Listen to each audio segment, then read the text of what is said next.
Thank you, everyone, for coming out. It is very beautiful. I'm glad that it wasn't raining and it isn't too muggy or sticky, so maybe you'll be able to pay a little more attention to what I have to say. Uh, as Nathan said, I am the executive director of Casa San Jose. I have been with the organization for about 5 years. Just a few months after it opened is when I started. I started as an intern. I have been here in the city of Pittsburgh for about 12 years. I'm originally from Ohio. When Nathan asked me to talk about the end, I don't know, sometimes I think I'm backwards, right? I was like, well, let me start with the beginning, right? Instead of talking about the end. So I'm going to talk a little bit about who I am, how I got to be where I am, some of the visions that I have that I'd like to share with you all, and maybe you all can start to dream how I dream, and then maybe talk a little bit about how we can make those dreams a reality. So, as Nathan said, my mom is from Guatemala. She was born there, but this actually starts with my grandmother. My grandmother was 14 when she got married to my grandfather. They had 4 children. They lived in a very small town in Guatemala. And in the early 60s, she decided that the marriage that she was in and the relationship she was in was not good. So, very small woman with no education decided that she was going to leave. And divorce at that time, and even still today in those small towns, just really don't exist, right? So she took it upon herself to leave. She talked to her husband at the time and said, listen, this isn't working for me. I'm going to leave you with these children, but I'm going to be back for them. So my grandfather, for the sake of analogy, was wealthy, little town Guatemala wealthy at that time, nothing that we would equate with wealth here. And he was very powerful, and he said, well, you can leave, but you're not going to take these children. So long story short, she went to the city, Guatemala City, and she got a job here in the United States cleaning homes. She had to lie and say that she had no children, because if she had children, she wouldn't have been able to qualify for that program. So she comes here to the United States. Again, this is a woman she had no family, she had no education, she had nothing. And she worked so hard for many, many years suffering because she was not with her children. So she met my now grandfather, my other grandfather. And if my grandfather will tell you the story, he's like, oh, she was so beautiful, and I loved her, and she was great, and she was wonderful. And my grandmother was like, yeah, he was all right, but I really just wanted my kids to come here, right? So when he asked her to marry him, she said, yeah, that's fine, but first you have to bring my kids, right? Everything was about her kids. And so that's how my mom got here, right? And so I look at my grandmother, who has been the absolute rock of our family, who has done everything that she possibly can to ensure that not only my mom and her siblings had a better life, but all of her grandchildren, right? And I think about that end, where she took a stand and said, I don't have to live like this anymore. I'm going to end this, and I'm going to try something new, because a better life can exist, right? And that's what happened. I have like a big mouth, and I say things I shouldn't say a lot of times that could probably get me in trouble. And I'm thinking, if I would have been born in Guatemala, I don't know what would have happened to me. Because things like, we don't have the ability to stand and talk about politics or our ways of thinking without being threatened. You know, there's a lot of activists, even in El Salvador, Honduras, who have been killed because they don't want their water polluted, right? So here I am in the United States, right? And so my parents met in Ohio. My dad is from Puerto Rico, and everything was great for about 5 years. And then when I was 5, everything just went downhill. But again, my parents were divorced. There was a lot of abuse, neglect, everything that could have happened. And but there was my grandma, right? My grandma was always there. And every time I felt like, oh, this really can't get any worse, right? A lot of times it did, but she was always there to help with. So I decided, maybe I didn't decide, I wasn't thinking, I think, at the age of 16 to become a teen single mom at that. And that was very difficult, especially because I was the only person in my household that was working. And so financially, we were living in public housing. We were on every assistance you could imagine. But I had family who weren't in that situation, who lived in lovely homes in the suburbs. And so I thought to myself, this has got to end. I don't want to live like this anymore. I don't want to live in the chaos. I don't want to live in the poverty. I don't want to live like this anymore. And I have an example of how it can be better. And so I finished school, and then I decided I want to go to college, which I didn't have any money for. But there was Grandma again, right? There's Grandma said, okay, if this is what you want to do, I think you're kind of bright. I think you'll make it. So I'm going to support you. And she did. And so by the time I was 19 years old, I bought my first home. I worked so hard. Thank you. I went to school. I got a very good education. I had a very good job. I started working in the for-profit business, right? And I was working, and I made really good money. But I realized really quickly that I loved to help people, but I didn't like to help people that had a lot of money and looked down on you, right? And where it was like, well, you have to do this because I'm paying you to do this, and I'm much better than you because I have all of this money. So then I decided, well, I'm going to become a social worker and make no money, right? So again, ending of eras, learning new things, and believing that a new world is possible. I moved to Pittsburgh, and in Ohio, where I lived in a really diverse community. It was anything you can imagine. It was really great. I can't really complain that much about my childhood because even though we were all, very poor, but we were all poor together, and we were all different colors and shapes and sizes, and it was unity, it was solidarity. We were all fighting injustices together. But when I moved to Pittsburgh, first, when I got here, I was like, okay, where are all the Latinos, first of all? Because there was no one here, right? I was the crazy woman that would hear Spanish in a distance in a grocery store, and I'd run to the aisle and be like, hi! And people were like, what is wrong with her?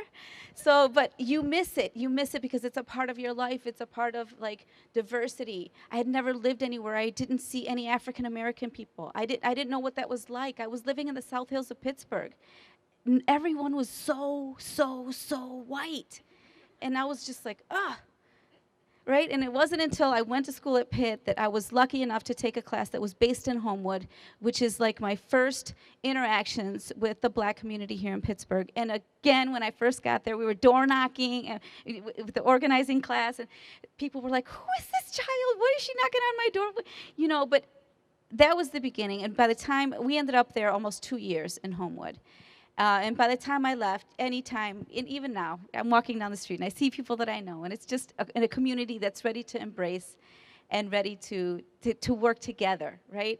I felt at that time, and I still kind of do, that the solidarity between the black and brown community here in Pittsburgh isn't very strong, but I firmly believe it's because we haven't had opportunities to make that happen.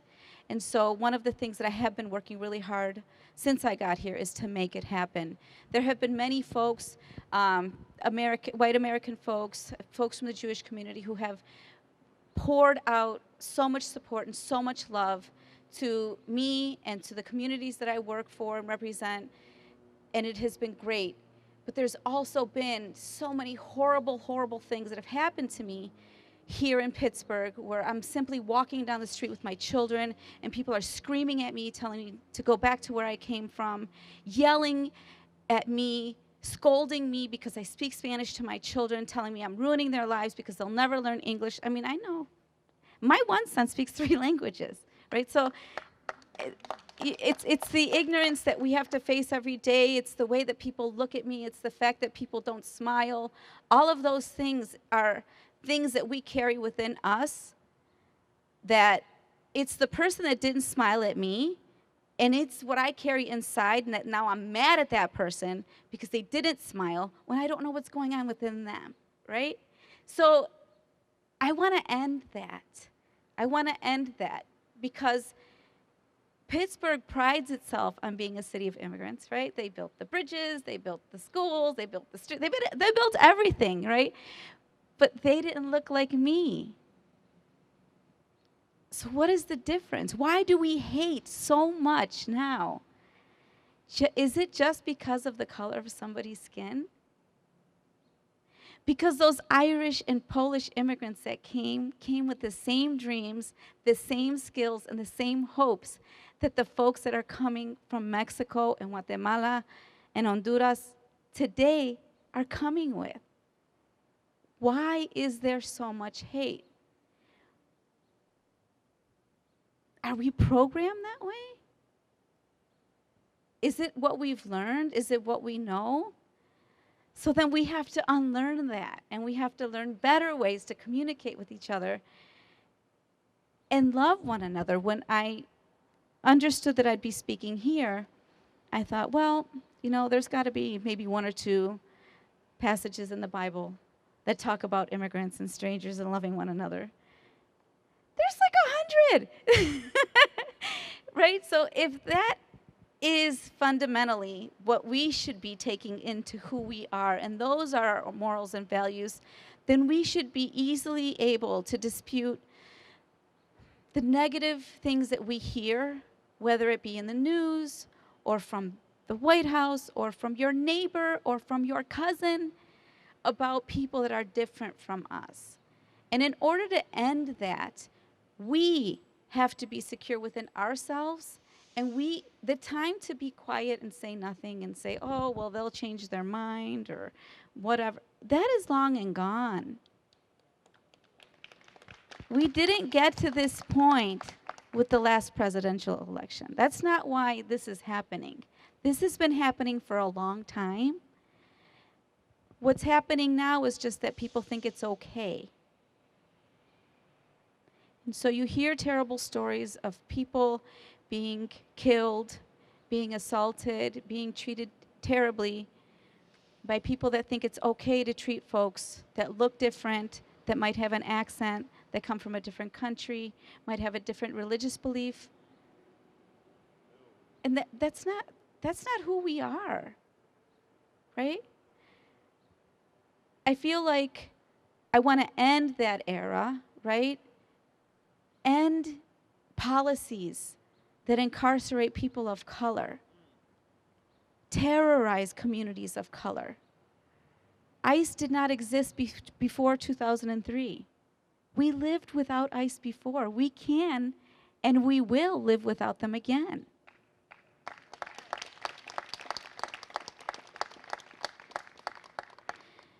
So I guess I'll end with just talking about what we can do to help end this time. And if you think back, there have always been oppressed people. And there continue to be oppressed people. Right now, it's the Latinos are the flavor of the month, the flavor of the year, unfortunately. But when it's not us, it's going to be someone else. It's going to be some other people in this audience. So what can we do to be a little more proactive instead of reactive? And one of the things that we do is we, again, have the power to change the way that we think within ourselves, whether it's looking within our religion so that our religion can teach. I don't know of any religion that tells us to be mean to each other. Does anybody know of that religion? No? Okay, good. So whether it's religion, which tells us how to behave towards one another, towards strangers, towards our neighbors, whether it's the morals and values that you were brought up with, I don't think anyone was taught to hate anyone. I'd like to believe that, right? Figuring out how does that play in our lives, in our roles, and then sharing that with somebody else. Because everybody has that racist uncle. I have it. Mine's a cousin. But everybody has them. And being afraid to talk to them, you can't. If you really care about people, if you care about people that are different from who you are, and you want them to be here. And one thing I wanted to point out is that I hear stories on a daily basis about somebody who was being persecuted, who was dying, who had all these horrible things happen to them, and that is why they risked their lives to come to this country. I hear it. It happens. People are coming for that reason, and I welcome them. But I also welcome people like my grandmother, like my husband, who came here because he wanted something better. I think he's pretty amazing. He wasn't being persecuted, but he wanted something better. And I welcome him and people like him. And we shouldn't say, only because you have suffered and only because you were being persecuted should we welcome you. The Bible doesn't say that, right? It says welcome all strangers. So let's stop dividing one another, pitting the good immigrant against the bad immigrant, the good citizen against the bad citizen, and start working together so that we can end the way that I have to live, and that way my little brown boys don't have to grow up in this kind of a world. So thank you.